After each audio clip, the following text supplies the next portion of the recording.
से आप लोगों को जिस उपनामों से पुकारा जाता है उससे आप लोगों को नाखुश हैं कि हमें भी एक काम की तरह, एक एम्प्लॉय की तरह समझा जाए। हमने देखा भी वो कई जगह झुग्गियाँ हैं ऐसी या उनको तोड़ दिया जाता है। उनको तोड़ने के बाद कोई ये नहीं है कि ये लोग कहाँ रहेंगे, किस तरह से रहेंगे। मैडम कोई वो इज्जत करती नहीं है, वही बुलाती है काम वाली इधर आ जा, बोलना पड़ जाता है हाँ जी मैडम आ रहे हैं। उनका ये भी कहना है कि मैं यहाँ पर क्यों आई हूँ मुझे ये भी नहीं पता। आप बोलिए, मैं आपको 10 महिलाओं से इंटरव्यू करा देती हूँ। पिछले 2012 से हम इस प्लेटफॉर्म के तहत हर बार ये बात को उठा रहे हैं, अभी भी सरकार इसके लिए कुछ नहीं कर रही है। बढ़ेगा इंडिया तो बढ़ेगा इंडिया, इस तरह की चीजें होगी तो उस हिसाब से क्या लगता है कि महिलाओं को इस सरकार ने अनदेखा कर दिया? महिला पढ़ेगी और आगे बढ़ेगी, महिला सशक्तिकरण, ये सब जुमलेबाजी दिखाई देती। नमस्कार, आप देख रहे हैं लीडिंग भारत टीवी और मैं हूँ आपके साथ आस्था तिवारी। महिलाएं अगर घर पर हो या फिर ऑफिस जाती हो, लेकिन उनकी जो बुनियाद, उनकी जो नस्ल है वो यकीनन एक घर को संवारने से लेकर के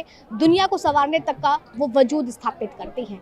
नारी सर्वोपरि ये संज्ञा दी गई है भारत में महिलाओं के प्रति। ये वो देश है जहां महिलाओं को पूजा जाता है। लेकिन आज मैं यहाँ जब जंतर मंतर पहुँचती हूँ तो हजारों की तादाद में मुझे महिलाएं दिखती हैं और अपने हक की मांग कर रही हैं। तो सबसे पहले मैं आपका नाम जानना चाहूँगी कि आपका नाम क्या है? मेरा नाम अनीता कपूर है और आज हम ये जो धरना कर रहे हैं ये राष्ट्रीय घरेलू कामगार मंच की तरफ से है, जिसमें हम सब तमाम वो घरेलू कामगारों की आवाज़, उनकी बात को उठाना चाह रहे हैं जिनको कामगार का दर्जा भी नहीं दिया जाता, जिनको काम वाली बोला जाता है। घरेलू कामगार का अगर मतलब समझे तो जिस तरह से हमारे घर पर महिलाएं जो आती हैं चौका बर्तन करती हैं, आसान साधारण भाषा में कहें तो आप लोगों का जो प्रोटेस्ट है उनके लिए है कि उनको एक सम्मान मिलना चाहिए। जी, हमारे आज का ये जो पूरा धरना है, ये पूरा धरना हमारे घरेलू कामगार के मुद्दे पर ही है कि क्यों उनको कामगार नहीं समझा जा रहा, उनके लिए कोई समुचित कानून की बात नहीं कर रहा, उनका कहीं बोर्ड में रजिस्ट्रेशन नहीं है, क्योंकि वो महिलाएं हैं, क्योंकि वो इतनी संख्या में हैं, क्योंकि वो माइग्रेंट वर्कर हैं, ये क्यों नज़रअंदाज हो रहा है। और उसके बिना हमारा घर एक दिन भी नहीं चलता है। ना ही उनका कोई न्यूनतम वेतन तय है, ना ही उनके कोई काम के घंटे तय हैं, ना ही उनको कोई छुट्टी मिलती है, ना ही उनको सामाजिक सुरक्षा के दायरे में रखा गया है, पर उनकी सर्विस ली जा रही है। ये अपने आप से इनके लिए हो रही बहुत सारी नाइंसाफ़ी है, इनका बहुत बड़ा शोषण है। अगर हम घर पे काम करते हैं तब भी हमें वो कामगार नहीं समझा जा रहा, अगर हम बाहर काम करने जा रहे हैं तब भी हमें वो कामगार का दर्जा नहीं दिया जा रहा। तो हमारी मांग यही है कि हमें हमारे लिए एक समुचित कानून लाए। कन्वेंशन 189 जो 2011 में बना था, जनेवा में हुआ था, उसको लागू किया जाए। महिलाओं को मिले सम्मान, इसी की पुकार के लिए आधी आबादी इस वक्त जंतर मंतर पर मौजूद है और अपनी आवाज़ को उठा रही है और अपने काम की पहचान के लिए लगातार चर्चा कर रही है। तो इन महिलाओं से जानेंगे कि क्यों ये लोग यहाँ पर आए हैं और किन बातों को लेकर के, किन मुद्दों को लेकर के आज उन्हें जंतर मंतर का रुख करना पड़ गया है। क्या नाम है आपका? मेरा नाम किरण है। किरण है। कहाँ से आई है? मैं गौतमपुरी से आई हूँ। किस लिए आई है यहाँ पे? क्योंकि आप लोगों के हाथ में मैं देख रही हूँ घरेलू कामगारों का राष्ट्रीय मंच जिंदाबाद।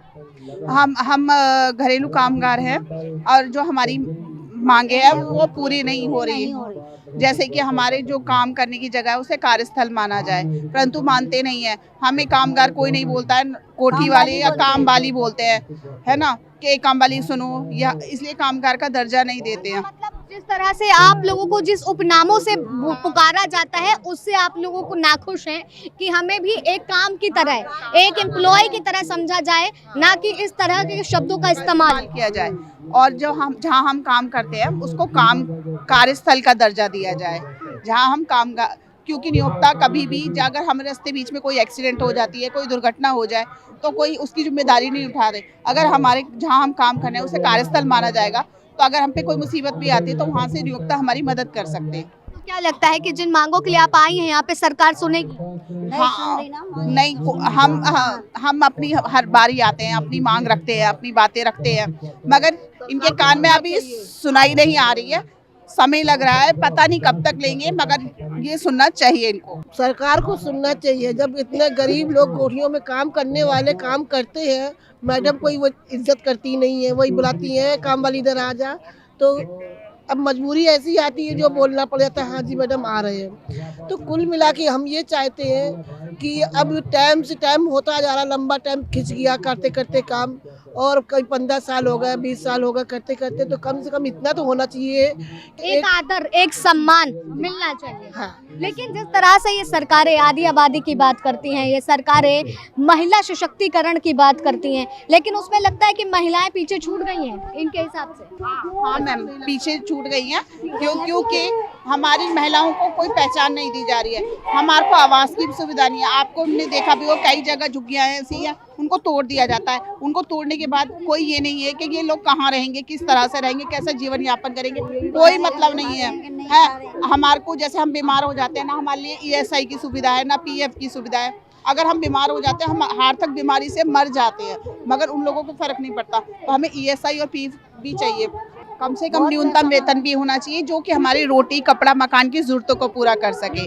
न्यूनतम वेतन इतना मिलना चाहिए। वेतन की बात करें तो महीने का आप लोगों का कितना निकल जाता है? हमारा वेतन देखो कहीं मतलब कि 3000, कहीं 4000, तो उससे हमारे घर का गुजारा नहीं चलता है। और मैंने अभी कुछ महिलाओं से बात करी जो अनपढ़ भी हैं इसमें, लेकिन अपना काम बखूबी से जानती हैं, बिल्कुल काम बखूबी से जानती हैं, लेकिन उनका ये भी कहना है कि मैं यहाँ पर क्यों आई हूँ मुझे ये भी नहीं पता। नहीं, ऐसा तो नहीं है। बाई चांस कोई एक महिला ऐसी हो, पता नहीं, आप बोलिए, मैं आपको 10 महिलाओं से इंटरव्यू करा देती हूँ। मेरे ही साथी हमारी यूनियन की और अभी खड़ी हैं किरण, तो महिलाएं यहाँ पर आई हैं अपने हक के लिए, अपनी बात करने के लिए। जिस तरह से गवर्नमेंट महिला सशक्तिकरण की बात करती है, पढ़ेगा इंडिया तो बढ़ेगा इंडिया, इस तरह की चीजें होती है, तो उस हिसाब से क्या लगता है कि महिलाओं को इस सरकार ने अनदेखा कर दिया? बिल्कुल, मैं तो ये कहूँगी ये सिर्फ एक जुमलेबाजी है। एक तरफ आप बोलते हो बेटी पढ़ाओ बेटी बचाओ, और वहीं पर मैं सालों से पिछले 3 दशक से काम कर रही हूँ, और मैं ये देख रही हूँ इस कामों में हम लोग कि लिविंग वर्कर जो 24 घंटे घरों में काम करती हैं वो तो बिल्कुल अनविजिबल है। उनकी तो कोई संख्या या काउंट भी नहीं है। जो ई श्रम पोर्टल का सरकार इतना बड़ा दावा करती है कि ई श्रम पोर्टल में हमने रजिस्ट्रेशन कर लिया ये असंगठित क्षेत्र को, पर उसमें आज भी हमारी लिविंग वर्कर नहीं है, वो उस दायरे में बिल्कुल नहीं आई है। महिला पढ़ेगी और आगे बढ़ेगी, महिला सशक्तिकरण, ये सब जुमलेबाजी दिखाई देती है। अगर सरकार की सोच वाकई में इनके लिए कुछ करने की है और सरकार की नीयत वाकई में साफ है, तो पिछले 2012 से हम इस प्लेटफॉर्म के तहत हर बार ये बात को उठा रहे हैं। अभी भी सरकार इसके लिए कुछ नहीं कर रही है, सिर्फ जुमलेबाजी है। कहते हैं हम करेंगे, हम बोल रहे हैं कि कम से कम आप इनको वर्क शेड्यूल में शामिल कीजिए, आप इनके लिए एक बोर्ड बनाइए। जिस तरह एक मॉडल के रूप में हमारा कंस्ट्रक्शन वर्कर बोर्ड है, उसी तरह इनके लिए भी बोर्ड बनाया जा सकता है, सेस का पैसा जुटाया जा सकता है इनके लिए। एक तरह से मुश्किल नहीं है। एक तरह से गुमनामी में जी रही महिलाओं को आप उनका सम्मान और उनका एक वो कहते हैं ना जीवंत रूप प्रदान करने, यही संघर्ष हमारा जारी है और जारी रहेगा। ठीक है। तो आधी आबादी की बात होती है, और जब आधी आबादी की बात होती है तो चुनाव के दरमियान तो इनको बहुत याद किया जाता है, वोट हासिल करने के लिए तो बहुत याद किया जाता है, लेकिन जब बात इन्हें सम्मान देने की आती है तो कहीं ना कहीं लोग चूक जाते हैं। और उसी को जगाने के लिए जिस तरह से आप काम भी कर रही हैं और लगातार वो चीज़ें जो देखने को मिल रही है, वो कहीं ना कहीं प्रश्न उठाती है कि घर पे काम करने आने वाली महिला की आखिर कोई पहचान होनी भी चाहिए या फिर नहीं, जो अभी तक छुपी हुई है। अगर उसको पहचान मिलती है, उसको अपने नाम की पहचान मिलती है और उसको अपने काम की पहचान मिलती है, तो इसमें गलत क्या है? फिलहाल अब तक के लिए आप बने रहे लीजिंग भारत टीवी पर। वीडियो जर्नलिस्ट राज के साथ आशा।